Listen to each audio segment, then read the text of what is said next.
Hello students, video शुरू करने से पहले प्लीज चैनल को लाइक, शेयर और सब्सक्राइब जरूर करें। एक इम्पॉर्टेंट इन्फॉर्मेशन, अगर आपको इस वीडियो के नोट्स चाहिए तो डिस्क्रिप्शन बॉक्स में दिया गया डाउनलोड लिंक चेक करें। Thank you. चलिए शुरू करते हैं। इस वीडियो में हम पढ़ेंगे BWEE 6 ऑर्गेनाइजेशन एंड लीडरशिप के प्रीवियस ईयर क्वेश्चन और most important questions with answers. ये क्वेश्चंस आपके एग्जाम के लिए बहुत इंपॉर्टेंट है। अगर आपने ये अच्छे से कर लिए तो एग्जाम निकलना पक्का है। Let's begin. Question 1, define conflict. Explain the various approaches of conflict management. Question explanation. इस क्वेश्चन में हमें पहले ये बताना है कि कॉन्फ्लिक्ट क्या होता है, फिर हमें अलग अलग तरीके बताने हैं जो कॉन्फ्लिक्ट को मैनेज करने के लिए यूज किए जाते हैं।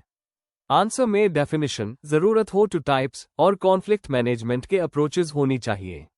आंसर। इंट्रोडक्शन। कॉन्फ्लिक्ट एक ऐसी सिचुएशन होती है जहां टू या ज्यादा लोग या ग्रुप एक दूसरे के अगेंस्ट खड़े होते हैं उनके इंटरेस्ट, विचार या गोल्स के कारण। कॉन्फ्लिक्ट हर सामाजिक या ऑर्गेनाइजेशनल सिस्टम का हिस्सा होता है।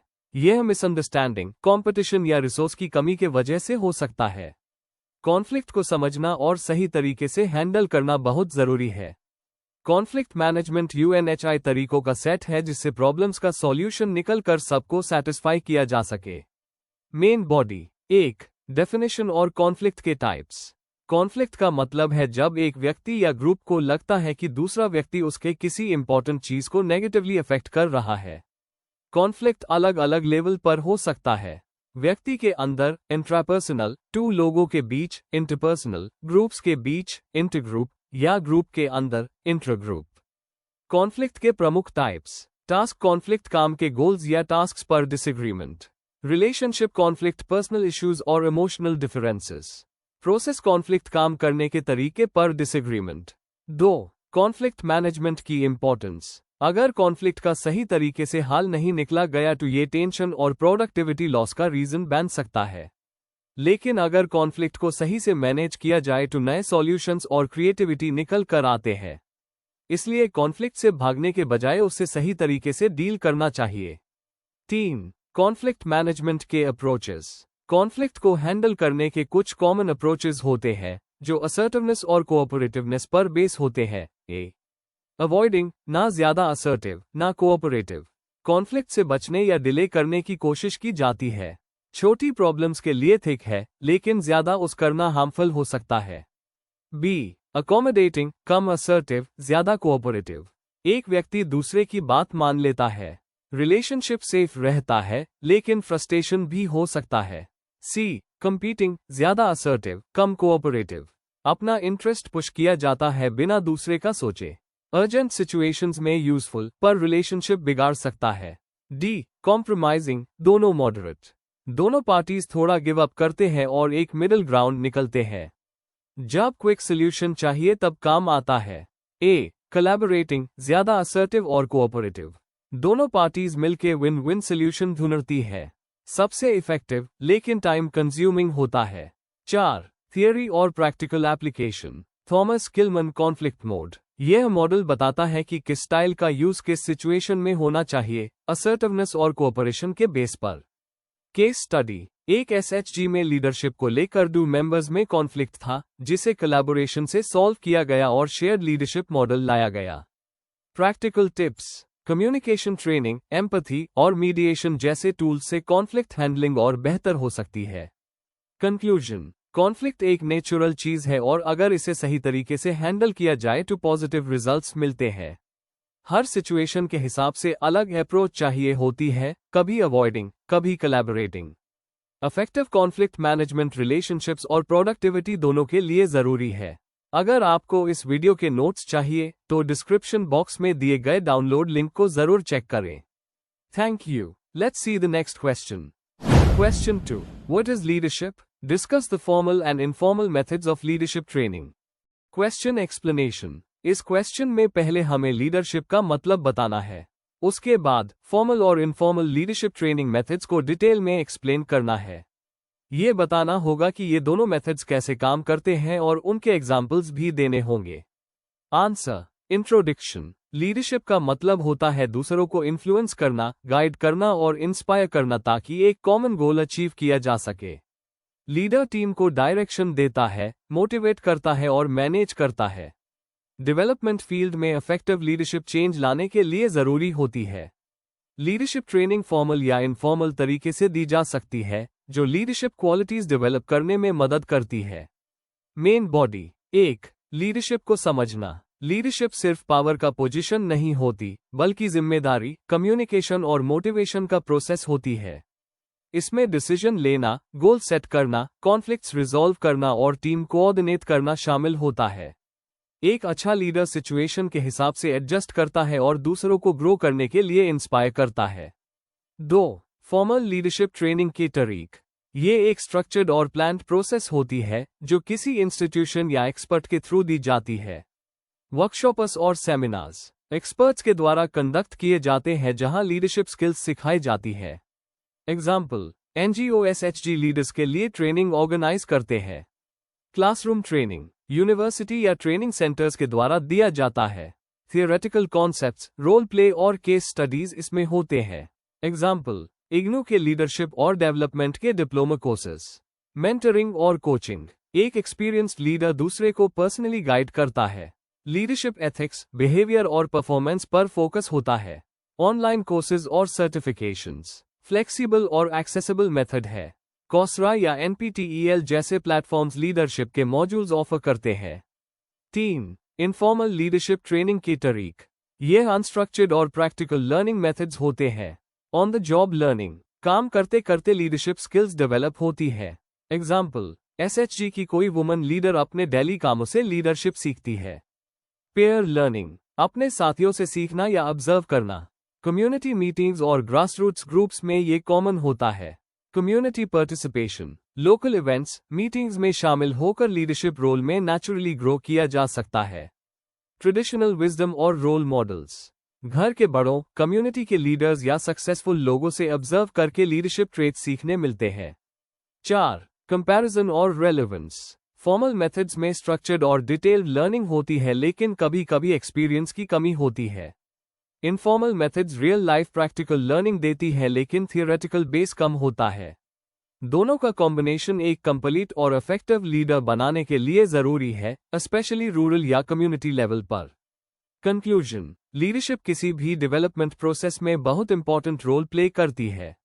फॉर्मल और इनफॉर्मल दोनों तरह की ट्रेनिंग लीडरशिप क्वालिटीज डेवलप करने में मदद करती है। फॉर्मल ट्रेनिंग क्लैरिटी देती है, जबकि इनफॉर्मल ट्रेनिंग प्रैक्टिकल स्ट्रेंथ बनाती है। दोनों का कॉम्बिनेशन एक सक्सेसफुल और अडैप्टिव लीडर बनाता है। अगर आपको इस वीडियो के नोट्स चाहिए तो डिस्क्रिप्शन बॉक्स में दिए गए डाउनलोड लिंक को जरूर चेक करें। Thank you. Let's see the next question. Question 3. What are self-help groups, SHGS? Discuss the functioning of SHGS with a case study. Question explanation. इस क्वेश्चन में हमें SHG का मतलब बताना है और ये समझाना है कि ये ग्रुप्स कैसे काम करते हैं। साथ ही एक केस स्टडी के जरिए ये बताना है कि SHG का रियल इम्पैक्ट ग्राउंड लेवल पर क्या होता है। Answer. Introduction. Self help groups या SHG छोटे वॉलंटरी ग्रुप्स होते हैं जिसमें आमतौर पर एक जैसे सोशल और इकोनॉमिक बैकग्राउंड से आए महिलाएं जुड़ती हैं। ये लोग अपने म्यूचुअल इश्यूज को सॉल्व करने के लिए मिलकर काम करती हैं। SHG का मेन फोकस होता है सेविंग्स, क्रेडिट और सेल्फ रिलायंस। इन्हें कई बार NGO, बैंक्स या गवर्नमेंट स्कीम्स जैसे NRLM से सपोर्ट मिलता है। SHG का कॉन्सेप्ट ये कहता है कि लोग अपनी समस्याएं मिलकर हल कर सकते हैं। Main body. 1. डेफिनेशन और SHGS के को फीचर्स। SHG में 10 से 20 मेंबर्स होते हैं जो रेगुलर बेसिस पर मिलते हैं और छोटी छोटी रकम बचत के लिए जमा करते हैं। इनका काम म्यूचुअल ट्रस्ट, शेयर्ड जिम्मेदारी और डेमोक्रेटिक डिसीजन मेकिंग पर बेस्ड होता है। SHG एक प्लेटफॉर्म बन जाता है ट्रेनिंग, अवेयरनेस और क्रेडिट लिंकेज जैसे डेवलपमेंट के लिए। की फीचर्स। रेगुलर बचत और लैंडिंग। ग्रुप के अंदर हाई लोन और interest system. Regular meetings. Records का प्रॉपर मेंटेन करना। 2. SHG का पर्पस और एम्पावरमेंट में रोल। SHG का मेन गोल होता है फाइनेंशियल फ्रीडम देना, खासकर महिलाओं को। ये ग्रुप्स महिलाओं में लीडरशिप, डिसीजन मेकिंग और कॉन्फिडेंस बढ़ते हैं।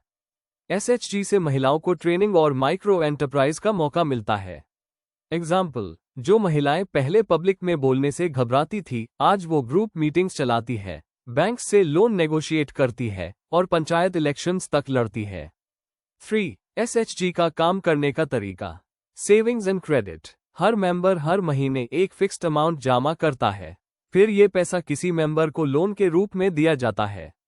Bank linkage. SHG को बैंक से कनेक्ट किया जाता है जहां उन्हें ज्यादा फाइनेंशियल सपोर्ट मिलता है। नाबार्ड और सरकारी स्कीम्स उनकी ग्रेडिंग करती है। Record keeping. Meeting notes, savings और लोन रिकॉर्ड्स प्रॉपर्ली मेंटेन किए जाते हैं। ट्रेनिंग। फाइनेंशियल लिटरेसी, स्किल्स और एंटरप्रेन्योरशिप ट्रेनिंग रेगुलर होती है।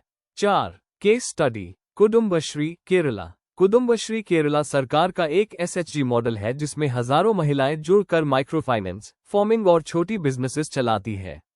Highlights. Members tailoring, catering, organic farming जैसे कामों में जुड़ती है। इसने रूरल केरला में पॉवर्टी और बेरोजगारी को बहुत कम किया है। कुदुम्बश्री का मॉडल दूसरे स्टेट्स के लिए भी इंस्पिरेशन बना है। कंक्लूजन। सेल्फ हेल्प ग्रुप्स एक स्ट्रांग जरिया है विमेन एम्पावरमेंट का। इनका काम करने का मॉडल, बचत, क्रेडिट और म्यूचुअल सपोर्ट महिलाएं को आत्मनिर्भर बनाता है। कुदुम्बश्री जैसे एग्जाम्पल्स क्लियरली दिखाते हैं कि SHG का इम्पैक्ट कितना स्ट्रांग होता है। SHG रूरल कम्युनिटीज और सरकारी योजनाओं के बीच एक जरूरी ब्रिज का काम करते हैं। अगर आपको इस वीडियो के नोट्स चाहिए तो डिस्क्रिप्शन बॉक्स में दिए गए डाउनलोड लिंक को जरूर चेक करें। Thank you. Let's see the next question. Question 4. Discuss the role of women's cooperatives in women's empowerment. Question explanation. इस क्वेश्चन में हमें ये समझाना है कि women cooperatives क्या होती है और ये महिलाओं को सामाजिक, आर्थिक और राजनीतिक रूप से कैसे सशक्त बनाती है। Objectives, importance और एग्जाम्पल्स के साथ इसका रोल एक्सप्लेन करना है। आंसर। इंट्रोडक्शन। Women's cooperatives एक ऐसी मेंबर बेस्ड संस्था होती है जिसे महिलाएं अपने सामूहिक लाभ के लिए बनाती है। यह कोऑपरेटिव्स डेमोक्रेटिक तरीके से चलती है और महिलाओं को रिसोर्सेज, ट्रेनिंग और डिसीजन मेकिंग में हिस्सा लेने का मौका देती है। इनका मकसद जेंडर इनइक्वालिटी कम करना और सेल्फ रिलायंस बढ़ाना होता है। Main body. 1. विमेंस कोऑपरेटिव्स का कॉन्सेप्ट और ऑब्जेक्टिव्स। विमेंस कोऑपरेटिव एक ऐसी सेल्फ हेल्प संस्था होती है जिसमें महिलाएं मिलकर अपने कॉमन नीड्स को पूरा करती है। इनका मेन गोल होता है एम्प्लॉयमेंट देना, इनकम बढ़ाना, सेविंग एनकरेज करना और महिलाओं में एंटरप्रेन्योरशिप का स्पिरिट डेवलप करना। एग्जाम्पल, सेवा, सेल्फ एम्प्लॉयड विमेंस एसोसिएशन एक पॉपुलर कोऑपरेटिव है जो सेल्फ एम्प्लॉयड महिलाओं के साथ काम करती है, फाइनेंस, स्किल्स और मार्केट एक्सेस प्रोवाइड करती है। 2. इकोनॉमिक एम्पावरमेंट के तरीके। कोऑपरेटिव्स के थ्रू महिलाएं छोटे बिजनेस जैसे dairy, handicraft, tailoring, food processing start करती है। कलेक्टिव बार्गेनिंग पावर से उन्हें बेहतर दाम मिलता है अपने प्रोडक्ट्स का। माइक्रो क्रेडिट और कोऑपरेटिव बैंक्स उन्हें फाइनेंस प्रोवाइड करते हैं बिजनेस ग्रो करने के लिए। Case study. Amul dairy cooperative में हजारों महिला मेंबर्स हैं जो मिल्क प्रोडक्शन और सप्लाई में काम करती है।